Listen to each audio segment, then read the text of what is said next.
In a world cluttered with information, where truth is power, Lawin Weekly News stands apart. We delve deeper, uncover facts, and bring stories to light.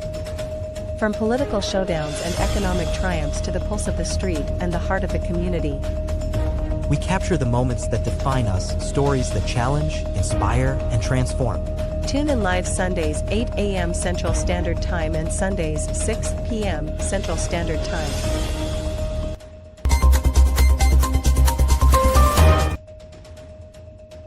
These are Lawin headlines for this week. Judge declares Texas prison heat unconstitutional, but holds off on AC ruling. Texas honors Carol Keaton with flags at half-staff. Oklahoma woman shares traumatic bachelorette trip ordeal in Dallas. San Antonio police seek new leads in 6-year-old murder case. Trump administration takes steps to shut down USAID. Duterte celebrates 80th birthday in an ICC cell.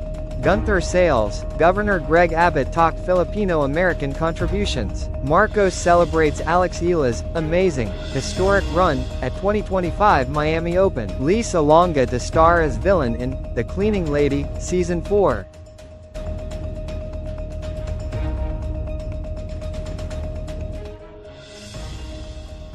I am Neska, and tonight we bring you the latest stories in the United States of America, especially in the state of Texas. So sit back, relax, and let Lawin Weekly News be your guide to the news that matters most.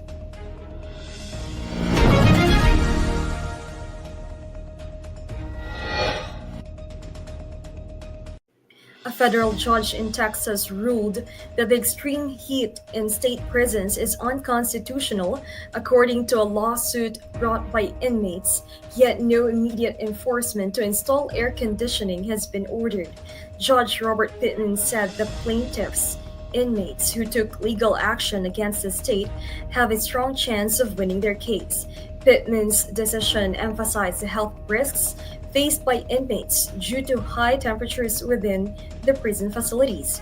The case arose from complaints about the lack of air conditioning in many Texas prisons, leading to allegations of cruel and unusual punishment. The inmates' lawsuit presented evidence regarding heat-related illnesses suffered by those incarcerated. The lawsuit also included testimonies from experts and former prison officials regarding the dangers of excessive heat exposure. Texas prison officials argued that they provide heat relief measures, including fans and access to cold showers. The judge acknowledged the efforts made by prison authorities, but deemed them insufficient to counteract the extreme conditions. The Texas Department of Criminal Justice has not yet issued a statement following Judge Pittman's ruling.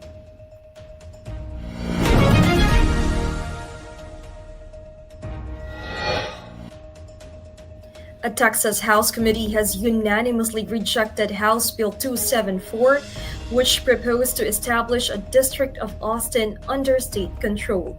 Authored by Representative Briscoe Cain, a Republican from Houston, the bill aimed to allow the state to amend or repeal city laws and ordinances in Austin.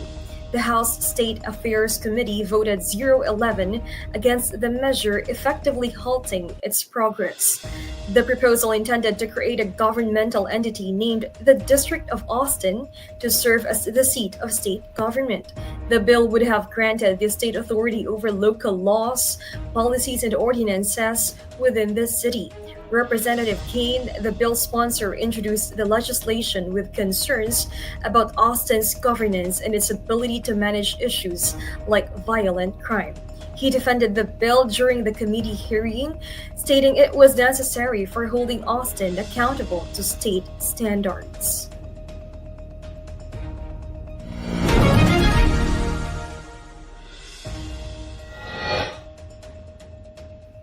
The Galveston-Houston Immigrant Representation Project, or GHIRP, has filed a lawsuit against federal agencies including the U.S. Department of Health and Human Services, its Office of Refugee Resettlement, and the U.S. Department of the Interior over legal services for unaccompanied immigrant children. The lawsuit was filed following the non-renewal of a federal contract that funds nonprofits like GHIRP, which provide essential legal services to unaccompanied children. GHIRP, based in Texas, joins several other nonprofits in seeking judicial intervention to restore funding and ensure these vital services remain available to vulnerable children. Unaccompanied children often rely on these legal services to navigate the complex immigration system and to protect against potential trafficking and abuse. The federal contract previously funded a network of nonprofit organizations dedicated to providing legal aid to unaccompanied minors. The organizations involved in the lawsuit emphasized the importance of these services in upholding the rights and well-being of immigrant children.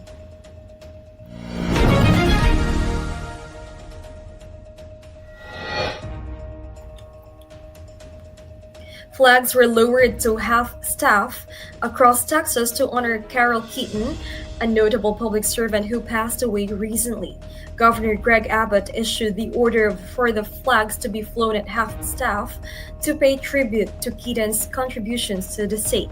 Keaton, who was also known as a Carol Keaton Strayhorn, had a distinguished career in Texas politics. She served as a mayor of Austin from 1977 to 1983, marking her as the first woman to hold that position. Her career also included roles as a Texas Railroad Commissioner and the State Comptroller. Abbott emphasized the importance of recognizing Keaton's dedication and service to Texas. He invited others across the state to join in marking her passing by lowering their flags. The flag lowering order underscores the state's respect and acknowledgement of Keaton's legacy.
Authorities in Austin announced the arrest of 11 women accused of a series of car burglaries in the city's parks.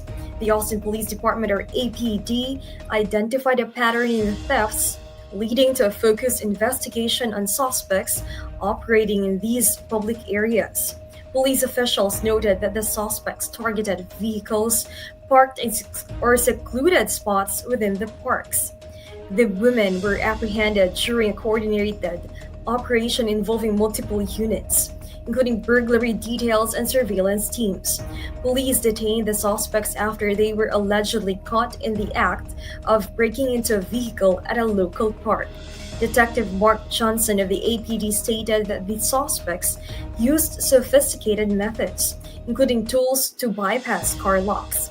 He emphasized the importance of community cooperation in identifying and arresting the suspects.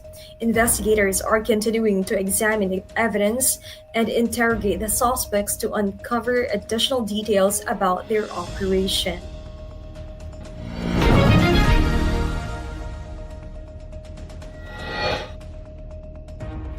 A bride-to-be from Oklahoma was assaulted and rendered unconscious during her bachelorette party in Dallas, Texas. The Dallas Police Department is actively investigating the incident that occurred over a weekend where the woman was celebrating with friends. The victim, identified as 27-year-old Canada Rinaldi, had traveled to Dallas to celebrate her impending wedding.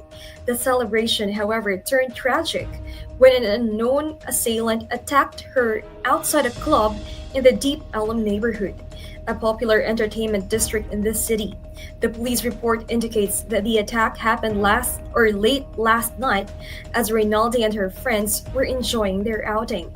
The attacker, who remains unidentified, reportedly punched Rinaldi without provocation, causing her to lose consciousness. Emergency services were called to the scene and she was transported to a nearby hospital for treatment. Authorities were not or have not released further details about the suspect or the motive behind the attack. Investigators are exploring all possible leads and have expressed confidence in locating and apprehending the assailant.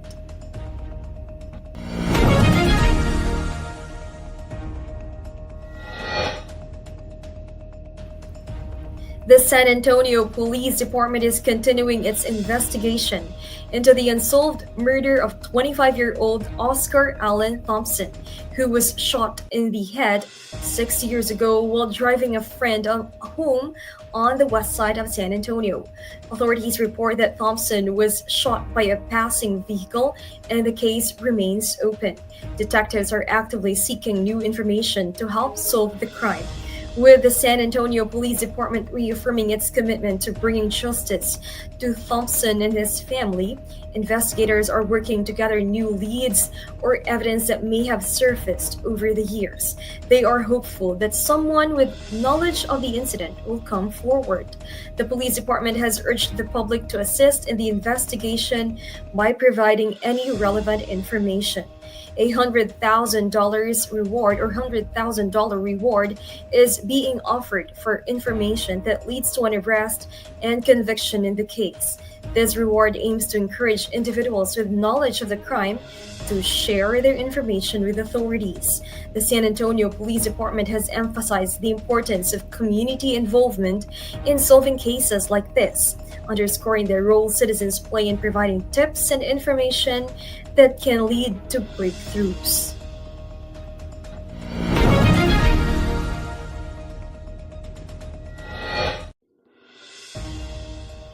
The United States Supreme Court has upheld federal regulations on ghost guns, firearms assembled from kits or 3D printed, which lack serial numbers and are difficult to trace when used in crimes. The ruling supports regulations from the Bureau of Alcohol, Tobacco, Firearms and Explosives or ATF, requiring manufacturers and sellers of ghost guns to comply with federal standards, including serialization and background checks for buyers. The case stemmed from a legal challenge in which plaintiffs argued that the ATF exceeded its authority and violated Second Amendment rights. The Supreme Court, in a majority decision, sided with the government, affirming that regulating ghost guns is essential for public safety. The court clarified that the ATF has the authority to regulate firearms without serial numbers. The new regulation requires that key parts in gun kits sold to consumers have serial numbers and that buyers undergo background checks, ensuring that these firearms are subject to the same legal standards as traditional firearms.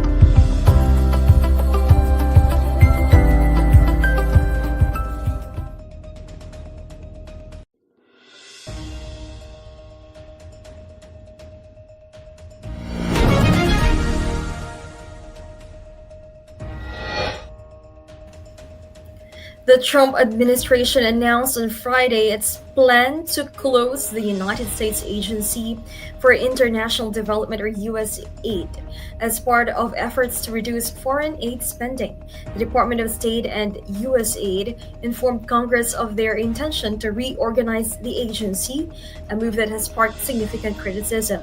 President Donald Trump signaled these changes in January by signing an executive order that froze U.S. foreign aid for 90 days.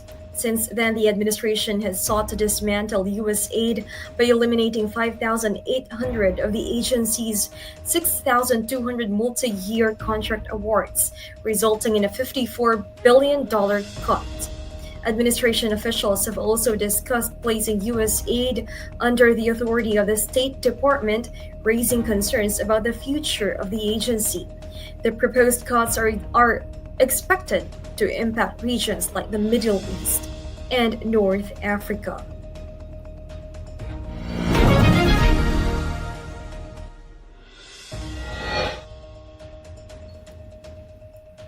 Former President Rodrigo Duterte celebrated his 80th birthday on Friday inside an International Criminal Court, or ICC, detention cell in The Hague, Netherlands. Duterte typically marked his birthdays quietly with his family in Davao City.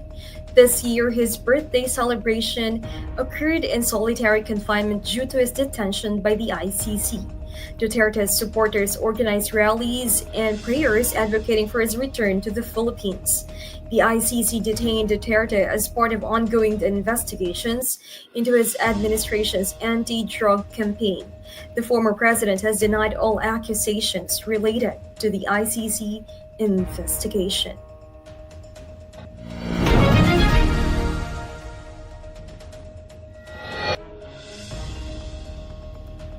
The Canada Border Services Agency, or CBSA, deported a Venezuelan national, causing distress for his Canadian partner, who claims he has no ties to criminal activities or gang affiliations. The 29-year-old Venezuelan Henry Albornoz was deported after living in Canada for several years. He came to Canada seeking safety from the turmoil in his home country. The deportation decision was based on alleged associations and activities considered undesirable by Canadian authorities. His partner argues that these claims are baseless. Her statement aligns with his history, as there is no documented criminal record in Canada or Venezuela to suggest otherwise. The CBSA has not provided detailed information on why they labeled him a security threat. The agency typically does not comment on specific cases due to privacy laws, but has made a public statement emphasizing that deportations are based on security assessments and intelligence information. The Venezuelan's partner is seeking to reverse a deportation decision, and she has initiated legal proceedings for a review of his case and hopes to gather evidence to prove his innocence and right to remain in Canada.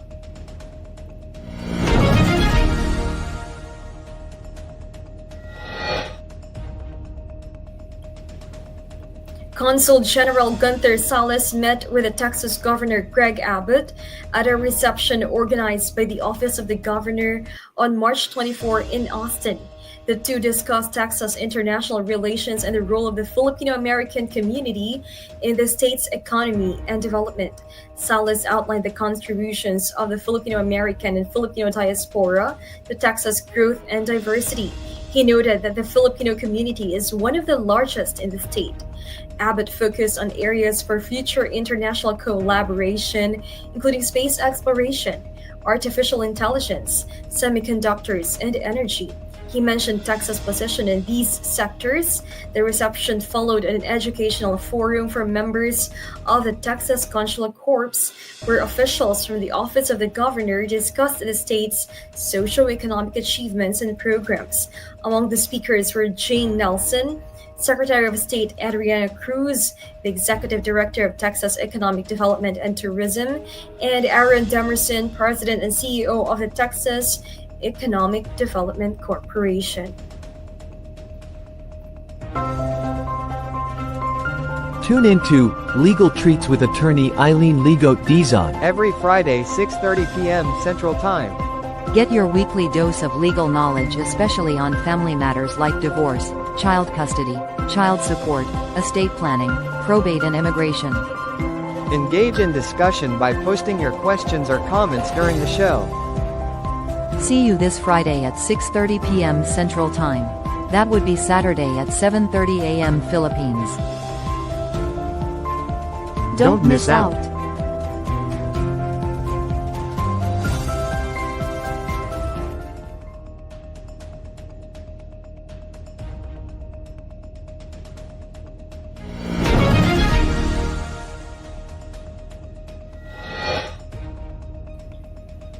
The Cleveland Cavaliers secured a 124-116 victory over the San Antonio Spurs in an NBA game held on Thursday with key contributions from Jarrett Allen and Darius Garland. Jarrett Allen scored 29 points and secured 15 rebounds for the Cavaliers. Darius Garland added crucial 5 points in the final 1-16 of the game. The Cavaliers, leading by 5 points at halftime, maintained their advantage despite the Spurs' attempt to overturn the game. By the end of the third quarter, the Cavaliers led by 3 points. The Cavaliers improved their season record to 59-14 with this win. The game took place at the Cleveland Cavaliers' home venue.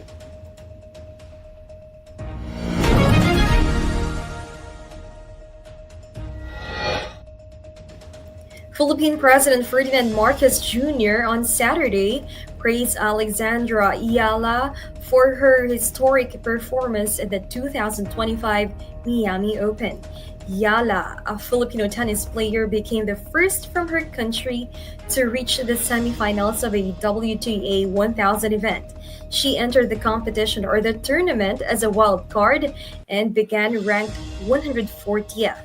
Ayala's journey in the Miami Open included a win against Iga Swiatek, a top-seeded Grand Slam champion. Her performance in the tournament elevated her results in the global tennis community and solidified her position in the WTA's top 100. Ayala's impressive run ended in a match against Jessica Pegula in the semifinals. He expressed the nation's support and encouragement for her continued success on the global stage. Alexandra Ayala continues to inspire as she represents the Philippines in international tennis competitions.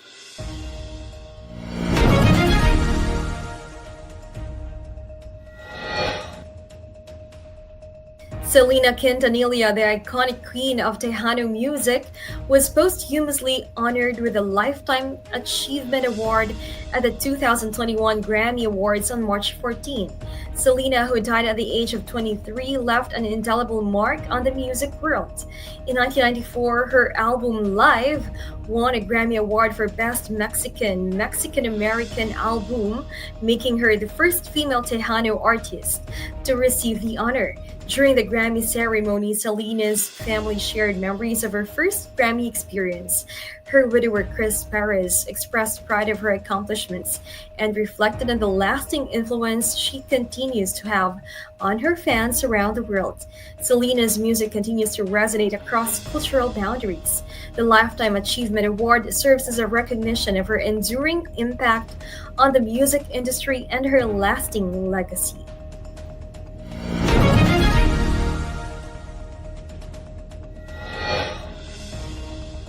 Lea Salonga, Tony Award-winning Broadway icon, will appear as a guest star in the 4th season of Fox's crime drama, The Cleaning Lady, which premiered on Tuesday. Salonga, known for showcasing her diverse acting skills, will play a character described as not so nice and trouble. The crime drama centers around Tony De La Rosa, played by Elodie Young, a Cambodian Filipino doctor who becomes a cleaning lady entangled in the criminal underworld to save her son. The series has been praised for its portrayal of the immigrant experience and representation of Southeast Asians, featuring Filipino-Australian actress Martha Milan as a central character. Beyond her role in The Cleaning Lady, Salonga celebrated the presence of Filipinos in Hollywood and Broadway, noting that on March 31, she Darren Criss, Nicole Scherzinger, and Eva Noblezada will lead major Broadway productions. Salonga stars in Cameron McIntosh's production of Stephen Sondheim's Old Friends, co-starring with Bridget Peters. Old Friends features songs from renowned musicals such as Sweeney Todd and Into the Woods, serving as a tribute to Sondheim's legacy. Previews for Old Friends began on Tuesday, with opening night set for April 8.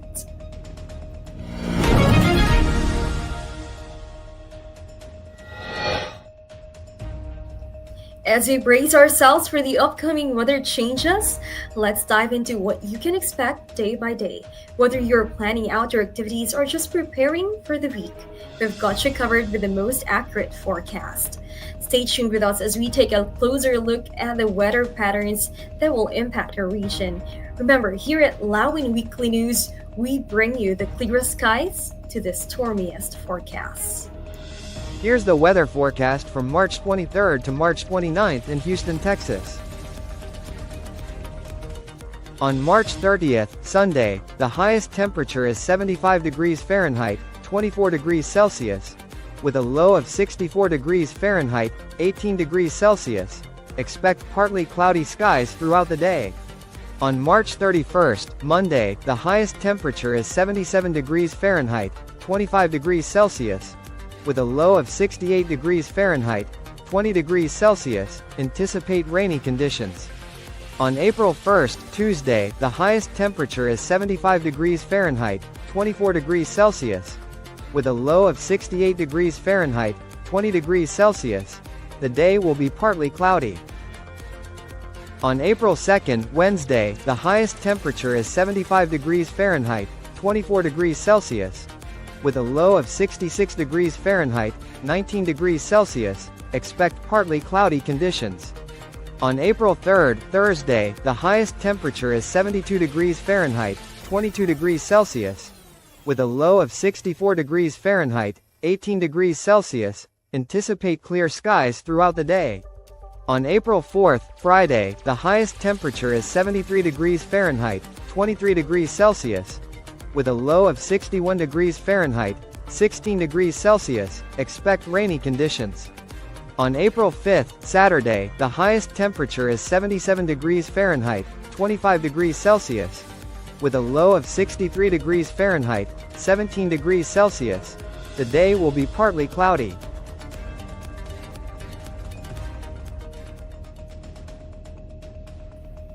So those were the latest stories in Texas this week. I am Nesca Centina from Lawin Media Network. Have a great day.